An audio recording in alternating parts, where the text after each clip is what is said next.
This is Tim. I'm Mulele. And this is Critiquing Comics.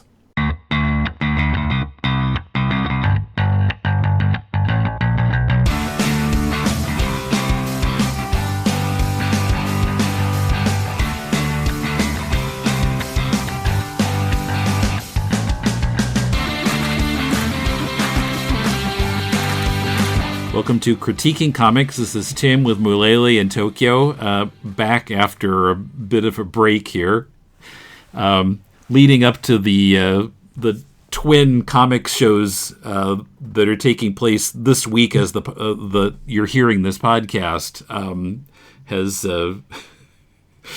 kind of piled things up in the schedule. So this is coming out on the 23rd, which is actually the day of Kaigai Manga Festa, the International Comics Festival, being held on a Japanese holiday on Thursday this year. Yeah. Actually, I believe it's Thanksgiving Day. Yeah, it's also Thanksgiving, yes, in America. Well, no, I mean, that's the name of the holiday in Japan. Oh, yeah, Labor Thanksgiving Day, yeah. Oh, is it for labor? Yeah. Okay, I think there's also a Give Thanks to the Aged Day here. Oh, yeah, that's in September. Mm-hmm. Okay. Or, respect for the aged, yeah. Respect to the aged. I can never quite keep it straight. But anyway, there's lots of giving thanks days in Japan. So the comic we're talking about this time, actually, as this is coming out on the 23rd, the first issue will have just come out yesterday, the 22nd. This is called Void Trip. Which is written by Ryan O'Sullivan, who also wrote the Dawn of War Warhammer 40,000 comic we talked about a while back, back in July. And the artist's name is Plaid Klaus, Plaid, like the design, Plaid Klaus. Anyway, and this is actually coming out from Image. And now, of course, that other comic, The Dawn of War, that was a comic, being done for a video game, to promote a property. This, I assume, is completely original.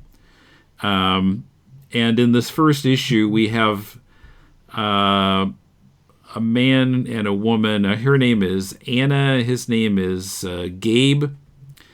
And they're out in space somewhere. I mean, these are completely human-looking characters, but it's a little unclear. Maybe they originated on Earth and they're traveling around the universe. They do mention Terra at one point, so we don't know the backstory yet in this first issue, but they're traveling around the universe and doing this kind of hallucinogenic fruit they call fruit, F-R-O-O-T.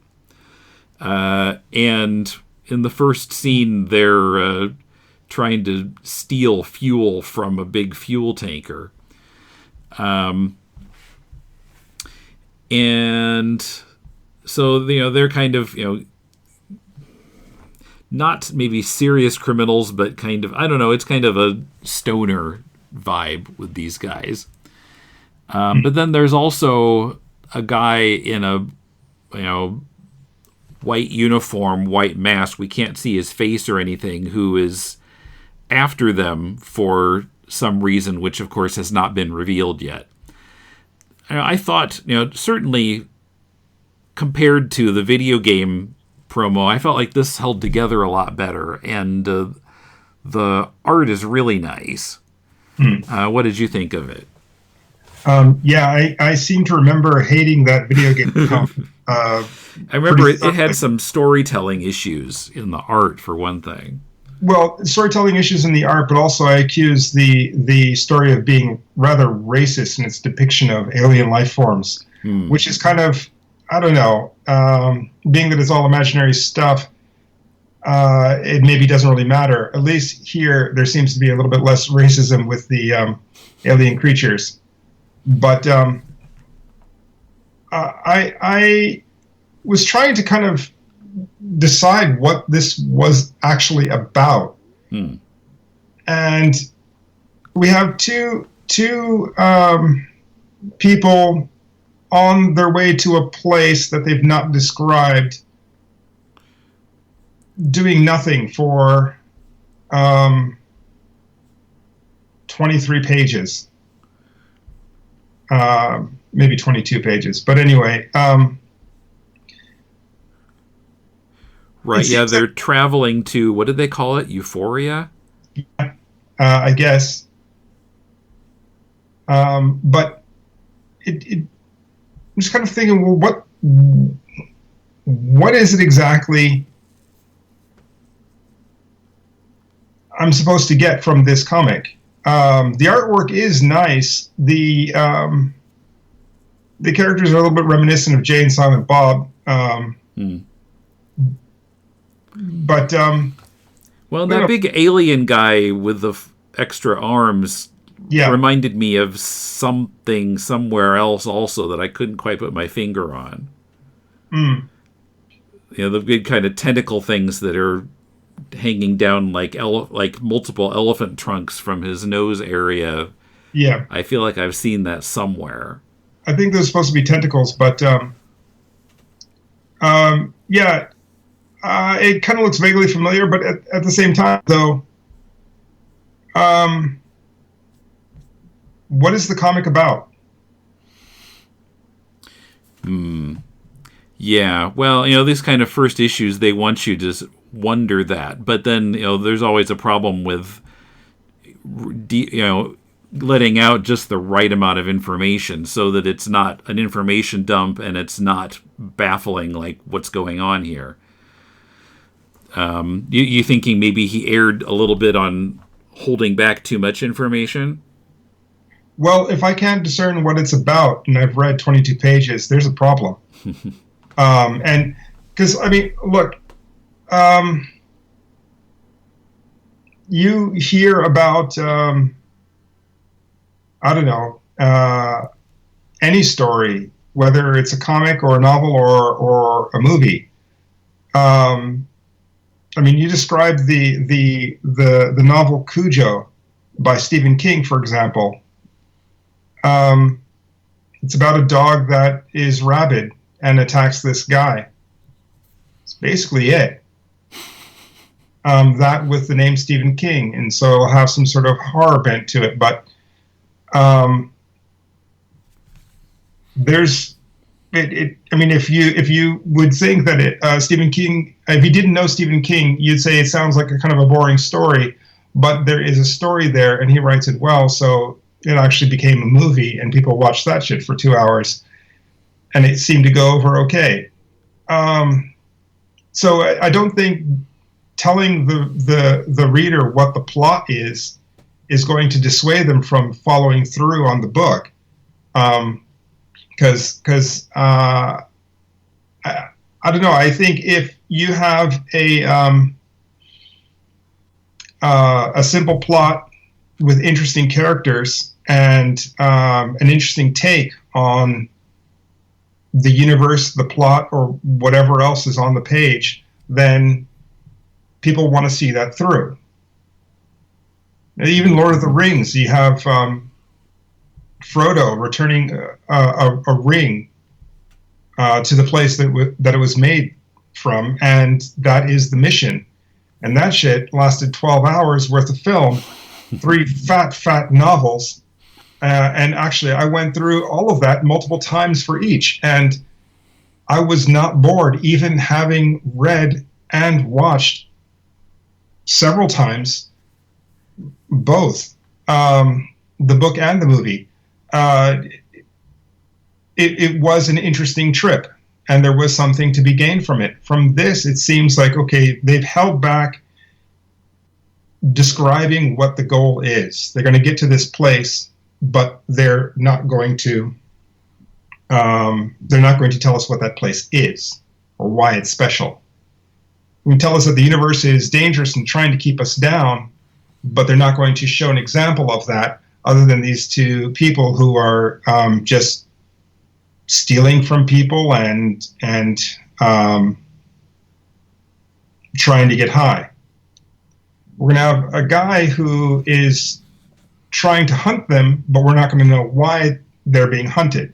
So we have all of these kind of tropes without even a nod to any sort of substance that the trope itself would carry normally. So my question is, well, what am I looking at here? And it's not to say that it's bad, it's just not enough. And the conversations that they have don't necessarily have any conviction behind them, so there's no weight there. The only scene that I really liked was the trucker at the beginning that they're trying to steal from. They con him out of the fuel, and then one of them feels kind of guilty about that. I kind of liked that, but it really doesn't have any purpose other than for that truck driver to then be killed off by the guy who's following them. So we know that the guy who's following him, the guy that is following these two, is serious, and that when he finds them, he'll probably kill them or do something very bad to them. I mean, that setup is very clear, but the why is not clear, and there seems to be really nothing to it. Kind of looking at the 22 pages and thinking, man, is this the state of commercial comics? Is this all you need to make an Image comic? And we even have double-page spreads for no apparent reason. There's the artwork is nice, but that alone is not enough to justify that spread. Either of them. Well, the first one, maybe, okay, this is the desolate planet that we're on, but this serves as a location only for, I don't know, 4, 5, 6 pages, and then we're off that planet and onto another planet. They crash land, and we've got a 50% splash page, which kind of establishes the scene. Then we've got another panorama, which spreads across 2 pages, kind of a 30% double spread. But it doesn't really tell us anything new about where we are or what's going on, or it's not even a beauty shot, really. It's just kind of there. And so it's kind of a weird thing that seems to not really have much of it, much of anything. We don't even get the name of the guy who's hunting them because he tells one of his cronies not to mention his name. Yeah, well, I saw that and I thought, well, if they said his name, would it mean anything to the reader? I mean, we don't have any background in this world. Yeah, I mean, so I hate to say it, but I'm thinking, I don't know where I know the name Ryan O'Sullivan. I'm hoping that I'm not following him on Facebook or Twitter or anything like that, because if I am, and I have to give another bad review of one of his comics, I'm sorry, man, but this comic is just no good. Simply for the story, or the lack thereof. And if he's holding all of that stuff back for something, the story should not be a reveal. A complication or a twist or some other surprise should be a reveal. But yeah. Maybe we need a little bit more information in order for the reveals to mean something. Well, at the end when I don't know, something happens down the mountain back to their ship. I guess that green glowing guy is the AI that was turned on. But it's actually not established well at all. Right, yeah. I mean, the guy who was the crony who was with the tentacles, who was told to turn on the AI by the mysterious guy has apparently done so. But yeah, we didn't know what the AI was going to look like. But here the AI looks like a 1940s Clark Kent. Right, or a hologram of one. Yeah, for no discernible reason. And is not introduced. He just shows up and says, playtime's over. It's like, okay, but, an AI, I don't know, it goes against my expectations of an AI. But there's no setup. Mm-hmm. And the idea here is that if the AI is turned on, then they will get... it'll take them automatically to Euphoria or wherever. Right. Yeah, they wanted to just kind of wander around and like the journey was the thing or something. But we don't know why it would be bad for them to go straight to Euphoria, or why the other guy wants them to go there. Well, the other guy wants them to turn on the AI so he can track them, I think was his plan. Okay. That makes them easier to track, because without that, he has no ability to actually track them. But that kind of... The fact that the tentacle guy is in the bar where these two show up presupposes that the guy who's hunting them knows where they are.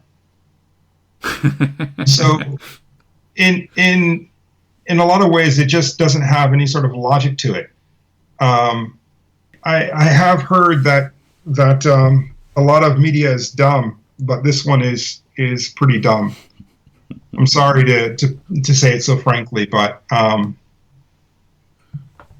it follows some kind of tropes, but tries to be coy with the details as if that's some sort of intrigue, and its reveals are poorly executed, and it seems to have nothing at its core, or at least nothing that he's going to reveal in this episode of the comic.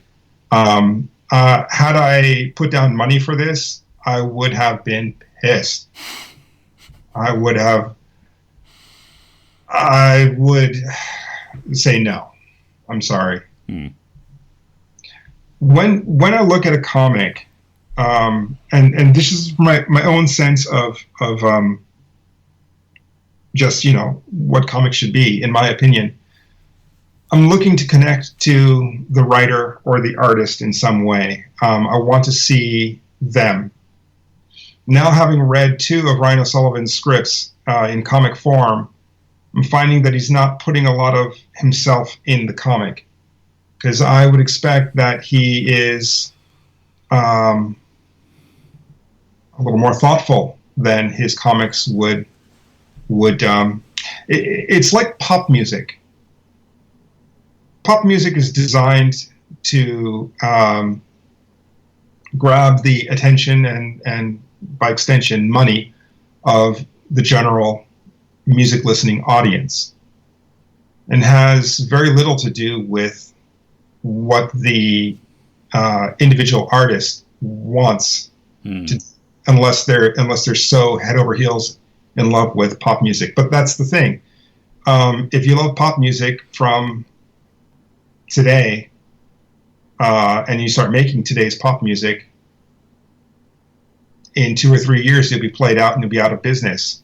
So in order to survive, a pop musician has to change up his or her style just to continue that venture. So by its very nature, pop musicians cannot just make it because they like it. They have to look for that new sound. I'm not seeing anything but an attempt to make pop music here. The artist, the writer. When I say artist here, I mean the writer. I'm not seeing the writer's desires to say anything. Mm-hmm. Yeah, well, I mean, I was kind of curious about where this is going, and although I would have liked a little bit more information, but yeah, I mean, it does feel kind of a lot of other comics that are out there from maybe lesser publishers than Image. Yeah, I mean, it's just kind of one of many that are kind of in this vein and needs a little bit more to it to stand out. Of course, this is one issue, introduction, but well, I mean, I guess the question is how many episodes is this book is the series? How many issues? Well, the press release I got from them doesn't say how many issues this is supposed to be. If it's a mini series, if it's 60 issues, I have no idea. Sounds like a until we get canceled series. But there's no hook here to pull me in. At least story-wise or character-wise. I mean, art-wise, the art is nice enough, but if this artist continues in this style on this book, then I've got issue 1. That's enough. Yeah, there's really no reason to come back for number 2 so far. If number 2 is excellent, and this was just a warm-up to number 2, I don't know, maybe think about editing a little bit differently.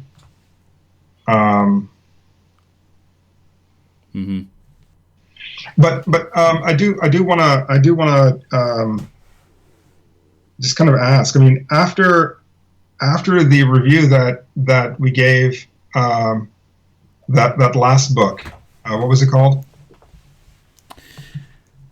Dawn of War.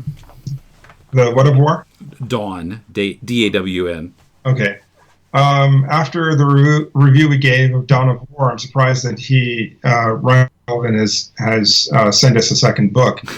So, I don't remember how critical you were of it, but I remember I was quite critical, and I absolutely did not like the book, and I said in detail why I didn't like it. But I'd forgotten you talking about how the alien creatures were treated. I remember having a lot of trouble with the storytelling because there's lots of things that I just got lost in. I don't have that problem with this comic at all. But I do have that problem with this comic in just one scene where they tumble down the hill. I don't understand why they tumbled. Well, that's a good point. And it looks like this Anna, I don't know, she seems to sometimes kind of turn on Gabe. There's an earlier scene where she pointed a gun at him, although apparently it was a toy gun. Yeah, and now here she's got some kind of an energy sword, and it looks like maybe she's lunging at him and then they fall down the hill. But yeah, you're right, it could have been a little clearer. It's not set up very well. We can't see where they are in that page before. There are too many close-ups. Yeah, I also don't understand why she has an energy sword. I mean, it wasn't established earlier. I mean, it's just kind of weird. But anyway, if Ryan is going to send us another book of something, we'll review it again. But he's 0 for 2 right now, at least in my sense of his work. But I mean, Ryan, if you're listening, send me something that is personal, something that is about you, something that Image would not ask you to publish, or some game company would not ask you to publish, something where you're not a jobber, but something that is from the heart. Because I'm not seeing it here. All right. Anything else? About this book? Not really. I mean, the art is lovely. I don't know what else this artist has done. But me neither. She? I don't even know that for sure. Okay, but they are competent. The cover I like more than the interior art. The interior art is, I guess, made a little bit more quickly. So there are a couple of rough spots here and there, but generally, the interior art is also nice. Coloring is sound. The person knows what they're doing. Yeah. Yeah, I liked the look of the art quite a bit, and yeah, most of the storytelling is fine. So Yeah. Okay. So if you'd like us to critique your work, send a PDF or a link to mail@deconstructingcomics.com, and we'll read at least 30 pages of it and critique it on the show. So until next time, this is Tim. And Mulele. Thanks for listening to Critiquing Comics.